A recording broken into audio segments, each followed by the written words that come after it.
Yes, sir. Hey, man. Say, man. It's your boy Hustle, man, out here in the community doing one thing at a time, man. And we got some great acts that are going on today. And I want to know, who do I have with me today? My name is Brent Underwood, like Carrie without the money. My name is like Bart Lattimore, like Bart Lattimore. Yeah. Okay. My name is Bart Lattimore. Yes, sir.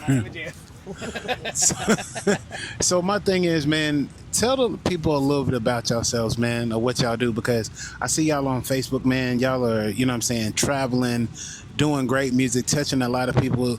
Tell me how all that started, man. Like, what's your background of doing music? Well, I've been, and I appreciate you saying that. Yes, sir. I've been playing in the North Carolina music scene for 25 years now. I've actually played this stage here in Dogwood Festival a few times. I started out playing like primarily like rock and metal with bands like Nephilim and 87. Well, I started doing country with like 87 and Pine. Yes, sir. So for the last 3 years, though, Peanut Patch Boy Peanuts, they discovered us online. And just from some viral videos we had, and now we've been going and doing the marketing for them and going everywhere from New Jersey to Florida. So it's been awesome. So what about yourself, Mr. Martin? Like, you know, Mr. Jeff, like, what is your intel with everything that you got going on with music, sir? Because I know you said yesterday that you are a songwriter yourself. Yeah, well, we're both songwriters. We've written a couple songs together. We got a song coming out on the 24th. Yeah, the 24th we have a song coming out. Shotgun Wedding coming out on 24th. Pre-save now on Spotify. Shotgun Wedding on all streaming platforms. Yes, sir. Yeah, I had a buddy who called me one day and he was like, "Hey, I'm working for this marketing team, and we need a jingle that's kind of either country or southern rock." And I was like, "Yeah, I'll give it a shot." So I wrote a chorus and sent it over, and they liked it, and we just we shot some commercials, and we things just started kind of building from there. And now 3 years later, we're on the road doing a lot of country music festivals, a lot of like town fall festivals and stuff like this too. We do NASCAR races. You and I actually met on the first commercial.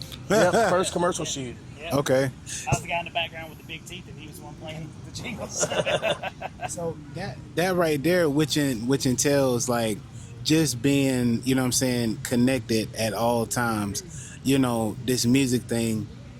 And Boiled Peanuts, you know, how did that come along? You know what I'm saying? Like, how long has y'all been with the Boiled Peanuts brand? It's been 3 years now. It's been 3 years we've been on the road with them. Like Bart said, like this campaign started with that commercial. And Bart is a spokesman, and he wrote the jingle. And they just it started out not like it is now. I mean, we've got this huge trailer. We started out with just pop-up tents in the back of our cars. Just growing. And I mean, and just from sheer determination and not being at home at all, pretty much the last 3 years, it's grown to this huge trailer. And we were recently on the Food Network with Tyler Florence for the Great Food Truck Race. They use our peanuts as their secret ingredients, and Bart and I were the boiled peanut experts. So yeah, they gave us all of 40. They gave us all of 40 seconds on screen time. Yeah, he has a speaking part. Yeah, I say Sal's favorite snack. Role. But hey, it's a blessing to be on there. Yeah, it's a blessing. Yeah, absolutely. Yes, sir. So shifting gears, man. What is y'all background, the original, like where did the music come from? Interviewing right now, Mike. Come on in here, Mike. Sorry about that, sir. We saw these beautiful chairs. We thought, why not? Why not? Oh, sorry. He said Mike won't care. Yeah, I don't care. I appreciate it, Mike. Everyone, Mike from the VFW. How you doing, Mr. Mike? Yes, sir. But the shift, now that y'all are, helping out with the brand and everything like that, tell me a little bit about like the origin of who you are as a music artist. Well, I mean, other than being, playing here for like 25 years, like I said, I started out in metal, and I was in bands like Nephilim and stuff like that. We played everywhere around here, up and down the East Coast. But I got my love for music from my parents. My dad listened to a lot of Motown and stuff growing up, so I listened to a lot of that. Mom listened to like old rock and whatnot, so like I had a very eclectic raising, I guess, when it comes to music. My brother and sister listen to a lot of 80s hair metal, so I had a big. It wasn't until bands like Pearl Jam and everything came out is when it really got me. Like Garth Brooks too, with country music. Oh yeah. So it's from there. It's literally my dad got me a guitar for Christmas when I was 12, and I have not put a guitar down since. And it's literally something I have to do. And so we've been fortunate enough just to write music, and people have low standards enough to enjoy it. So, and here's part. Now, Bart, you know what I'm saying? You seem like a person that is, you know what I'm saying, well put together when it comes to music and stuff like that. You don't know me yet, buddy. Yes, sir. But tell me a little bit about your music background. You know what I'm saying? Where did you get the love of music from, you know what I'm saying, to go this far with Mr. Brent here? I'm doing it all for money, dude. Right. No, I'm just kidding. Nah, man, I grew up, kind of typical Southern thing, singing in church. You know, mom and dad, they sang a little bit. And I turned 18, I got a guitar, and I found that it was like he was saying, it's like something you have to do. It's like, it was almost like because, you know, it was like my therapy. If I needed to fill my time with things that I felt were good for me, then I could just sit down and write a song, and I felt like it was time well spent. Yes, sir. So I haven't stopped since either. Now, can I ask another question too? What was the one song that got you noticed? Like, what was that first song? You know, Take Me Away. Take Me Away. Were y'all at like a concert deal, or were y'all at like a backyard boogie? I played it. I like that. I played it a few backyard boogie. That's the album name right there. If I heard one. I mean, I played it out a bunch live, and I could tell that people were like, it resonated with people. Yes, sir. And then we recorded it like a live version, but like mic'd up with some really nice stuff, and I put it out on TikTok, and I think in that first week it went to like 200 or 100, 200,000, something like that. Yes, sir. So that was like pretty much the one that I think it just resonated with people, just because of the content of the song. Okay. And Such a good song. yes, sir. And that all entail with music, you know what I'm saying? As long as you resonate with people, you know what I'm saying, there's going to be people that's going to follow you. Now, Mr. Brent, let me ask you, what, you know what I'm saying, song got you noticed right off the bat, you know? Not one. I'm still trying to work on that. No, Oh, I think with Nephilim, like the big thing that really stuck us out. Well, we did a hard metal version of the Zombie by the Cranberries, and that really kind of got a lot of attention locally for us. And thanks to the military and being able to cut your teeth near Fort Bragg and Pope, you know, like.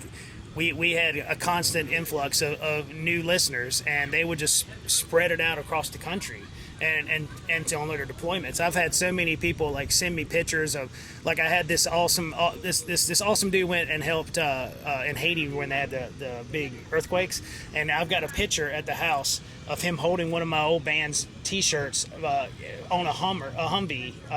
Over there helping, you know, people in Haiti. And then I've got a friend of mine that went and helped the Egyptian military like learn how to parachute out of planes, and he's holding up our signed CD in front of the pyramid. So yes, sir. it's just it's really because of where I cut my teeth and where I learned how to be a musician, and that's large important to Fayetteville in North Carolina. Yes, sir. But what really, I guess, as far as country got me more, we got Nashville noticing was this song I got called Goodbye Carolina. Okay. And I was reached out, the owner of Treasure Isle, which is a huge studio outside of Nashville, in Nashville, it's in Berry Hill, right beside a lot of the big, huge studios, and like where like Taylor Swift and stuff, but like where I recorded, Dolly Parton recorded there, Travis Tritt, the Beach Boys, Waylon Jennings, stuff like that. So I was very fortunate for them to like what I was doing and allow me to go and record. I got to record with 11-time Grammy-nominated engineer Joe Carroll. Right now, Bart and I are working with this guy named Ben Miller with CMG Nash, and he's the guitar. He's been the guitars for Jamie Lynn Spears, Britney Spears' sister. He's on the road right now with Trey Lewis. So we've been really fortunate. It's really just determination and putting out music like he was saying. And if you, I think it's with intent. If you're honest with what you're doing, and if people can tell that you're just being who you are, then people will be drawn to that. But if they see you out there trying to make money and trying to sound like something you're not, then yeah, you got to pass the sniff test, you know. Yes, sir. Always pass the sniff test. That's right. You know? Words to live by, ladies and gentlemen. Yes, sir.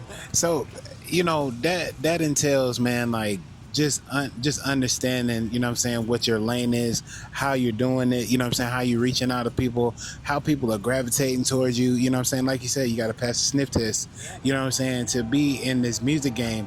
And it's nothing to sit here and play around with, you know, because these are something that people actually do, you know. Now, my thing is holding a crowd. Like, what's the biggest crowd that y'all ever played for? That you ever played for, Mr. We've been out 20,000? probably a little more than that, I'd say. 20,000, yeah. I got to play the 4th of July thing here at Fort Bragg a few years back. Yes, sir. And it's a lovely train in the background. And I think there was like 40 or 30,000 people there for that. So we've been really fortunate. I mean, We've been. No, these mics are good. There's a lot of luck involved, and like you said, it's hard work.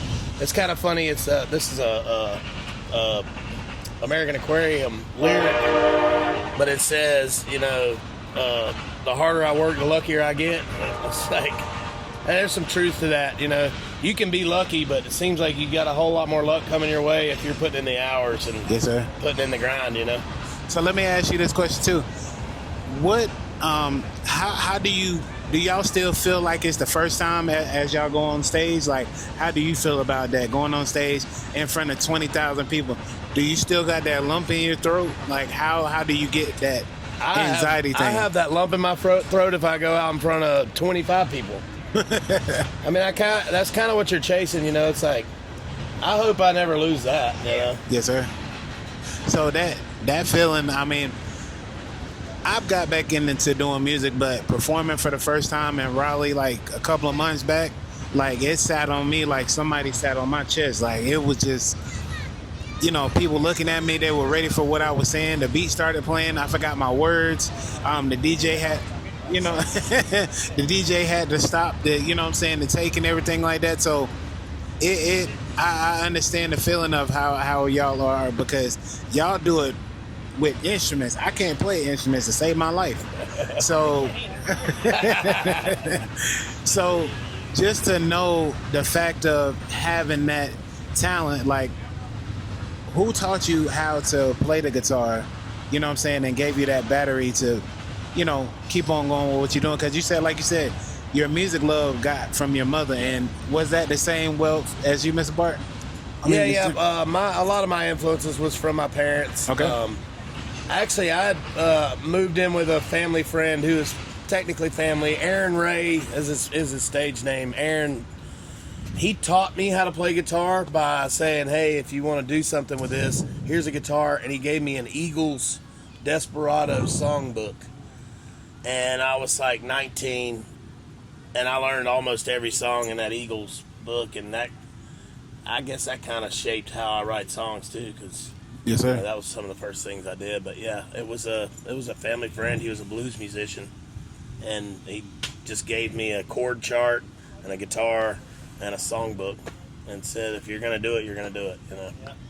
So my thing is, who's the favorite band that y'all love working with? Like, who's your favorite band? As of last night, Bird Pipe. Yeah, Man, they were awesome. So yeah. nice to us last night. Well, yeah, they were so nice. Oh, and by the way, you said your mom and dad sang a little bit. His parents were on Broadway, for God's sakes. I mean, seriously. So that's not a little bit to that, you know. So Like, can you carry a tune? If you my could God, you he do can it? sing. Heck yeah, this man can sing. He trying to be modest. He trying to be modest. He like, I don't think about that. But you ever saw that part off of what is that? Step Brothers is where they gave Dale the time to go ahead and sing. Oh yeah, the Catalina wine mixer. Yeah, dude. We've been searching for the Catalina wine mixer. If that ever is a real thing, let us set up our peanut trailer there, man. I'm down. Yes, sir. Yeah. So that is, man, having fun, man. Like, you know, y'all go state to state, city to city. Yes, And like sir. I said, besides Nashville, where is y'all place that y'all set y'all feet at? Like, give me one place and you give me one place. Like as far as like where we call home, or where do you think like besides y'all- Nash, where's it like our favorite like Yeah. event to go to? Yes, sir. Oh man, that's tough. We go to so many events. Like with country music, I mean, it's hard to deny. Like Carolina Country Music Festival is awesome. Barefoot Country Music Festival in New Jersey is ridiculously awesome. Hi, we'll see you guys next year. But man, I think one of my favorite events is Merle Fest, and that's like a bluegrass festival up in the mountains, and there's no alcohol and there's no bad vibes. It's just awesome. It's a 3 days of just bluegrass and good vibes. What about you, brother? My favorite like gig to play or event? Yeah, I got Merle Fest is up there. Merle Fest, yeah. I wish they do Outlaw again. Yeah. We did Outlaw Country Music Fest in Georgia, and I had so much fun. I know they had like kind of low attendance, I think, but that was an awesome festival. And even though like I mean, where we're set at, like Bristol's great. Like we've been so Bristol's fortunate, good, and we really have to take this time to thank Peanut Patch and the people at McCall Farms, because they really believed in us, and we understand that they helped us get our foot in the door. And like Bart was saying, like the more grind, the more you put towards the craft, the luckier you get. I just feel like when you have opportunities like this, that like luckily this brand helped open doors for us, and it's like we've been playing long enough and we are seasoned well enough musicians to be able to walk through that door confidently, But I mean, like you were saying about a lump in your throat, every time Bart and I go out on stage, you always feel that, Yes, sir. and then that's fun. I mean, it is scarier to play in front of like 4 people than it is 40,000, but I don't know, we're in rare air, and I'm from a town called Tar Heel. And, Oh, yeah. and there's nothing other than a stoplight and a Dollar General out there. Yeah, We call it the Tar Heel Mall. But I taught myself how to play guitar, and just because there was nothing else to do out there, and to be where I'm from and to be able to play, even sit here and be interviewed by you, it's weird for people where I'm from to happen, Yes, so sir. if nothing else happens, or if we're gonna get any more shows or any more, I mean, we've been pretty blessed, Yes, sir. But it is, I wouldn't say it's just fortunate that, saying the lanes and the people that you meet and stuff like that, I'm saying, the man upstairs keeps you going on what you're doing, and I thought about it like this, as business gets slowed down for me, I step away and I deal with this as much as I can, as far as, promoting it, as far as getting interviews, and the success I enjoy on sitting down with y'all or sitting down with other artists and stuff like that, or people with businesses and stuff like that, is a good thing for me, because I don't take anything for granted. And like I said, I watch you, and I've been seeing y'all do y'all thing, and I want to go on tour one day, So if I ain't got nothing to do, if y'all got an extra seat or something like that, I'm a cameraman, I mean, I don't know, the backstage or whatever, I can use it for it, but all the other stuff, being out on stage and stuff like that, I can just be in the background or whatever. We love it. So if y'all got like a short tour, let me know, because like I'm always looking for something different, interviewing other people and just learning how to do this podcast thing, and watching y'all and hearing y'all story, and just knowing where y'all came from. Like you said, Tar Heel, that's like, I've been through there with my pops, delivering goods to a store, and he's a over-the-road truck driver, so he lives in South Carolina now, but just, delivering through it, and you like, You blink while you drive through, you miss it, and then that's what I love about it, though, Yes, sir. So I appreciate y'all, man, for giving me this time and telling me a little bit about y'all story. And is there any advice that y'all could give, people that are going into music, because there's some people that are scared out here to show, the craft and the way of who they are, because they want to be like everybody else. Yeah. Tell me about, that time that you were like, I'm just going to be who I am. I'm going to be me and make my own music. Yeah, I mean that's literally the best advice you can give anyone doing music, whether you're just starting out or you've been doing it for 20 years. Be yourself. I mean, Chris Cornell said it best: "To be yourself is all that you can do." You know, Yes, sir. and I mean, that's really it. Because Bart and I we're not dumb. We know there's millions of thousands of people that can sing better than us, thousands of people that can play better than us, but no one can be us. You know, no one can be you. And just be yourself, and that's really it. You know, like make your own sound, figure out what music you want to put out, and if people around you don't get it, that means someone else does not. I mean, we are in an age where you can film, you can set up a camera like you're doing now, and go in your living room or your bedroom and make a song, and next thing you know, it's 12 million views tomorrow, and you're famous. You know. Yes, sir. So just be you, be yourself, do what you want to do, make the music you want, and make music that's true to you, and to hell if anyone likes it. As long as you do, that's all that matters. Because when you're not here one day, people are going to listen to your music, and would you rather them hear something that's true to who you are as a person, to who you were when you're on this earth, or someone that you were trying to be and trying to sound like, you know? Because that's what I think. What about you? What are you doing? Some advice? Yeah, Yes, sir. advice for new- Advice sorry. about. All right, so My bad. it's three things. Number one is be good to people. Absolutely. Always be good to people. And if people aren't good to you, then don't fuck with them. Kill them with kindness. Are we allowed to cuss, man? My bad. Nah, you good. Don't mess with them. Number two, put yourself out there. You have to like break away from trying to close yourself off. That's going to be a natural thing, right? So you have to talk to people. You got to put like what you did with us. You came straight up and you approached us. Yes, sir. And then the third thing is keep your contacts. Never erase contact. The only reason I sold that jingle was because someone that I met years and years and years and years ago called me out of the blue. So be good to people. Put yourself out there, and don't ever erase the contact. Absolutely. Because you never know who's going to call you and be like, I need help with this. Be uncomfortable, too. Yeah. If you're uncomfortable, that means you're doing something right. Growth is in the uncomfortable. Yes, sir. And that, I'm starting to understand that now. Being in rooms that I'm not, comfortable being in, like the big time people. Like I was in a room with the mayor and her family and stuff like that out there in Spring Lake, or the mayor here in Fayetteville. You know what I'm saying?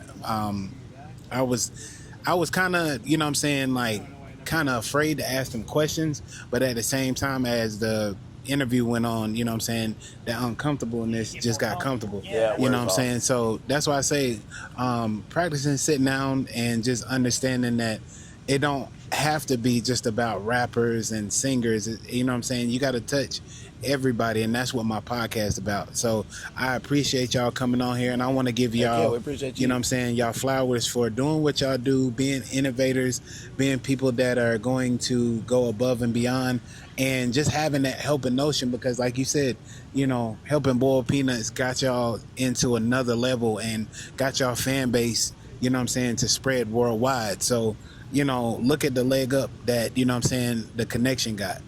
So I appreciate that for that story. So now that gives me fuel to keep on doing what I'm doing and touching the people that's out here. Heck yeah, Yes, brother. sir. We appreciate you, man. Yes, sir. An awesome hat, by the way.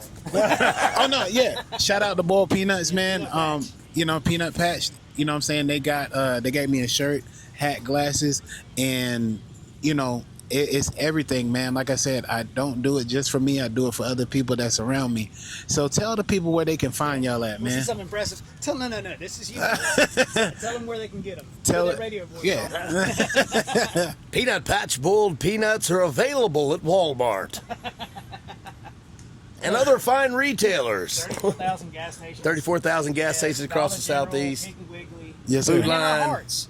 And in our hearts. In the hearts. Yes, sir. So, like I said, if y'all want to put y'all personal information out there, like, Facebook, Instagram, Yeah. so people can I'm find out Bart where they are. Lattimore on all socials. Yeah, Brent Underwood on everything. Like I said, just like Carry Without the Money. Brent Spotify. And like I said, we have a single coming out, Shotgun Wedding. It's the first one Bart and I put out together. Comes out on the 24th. So please check that out if you would. Yes, sir. Hey, man, look, it's a great interview, and it's another one that's in the bag. That's right. Y'all have a great night, man. And come out to the festival, man. Don't be scared. Thanks, Fayetteville. Thanks, Dogwood Festival. All right.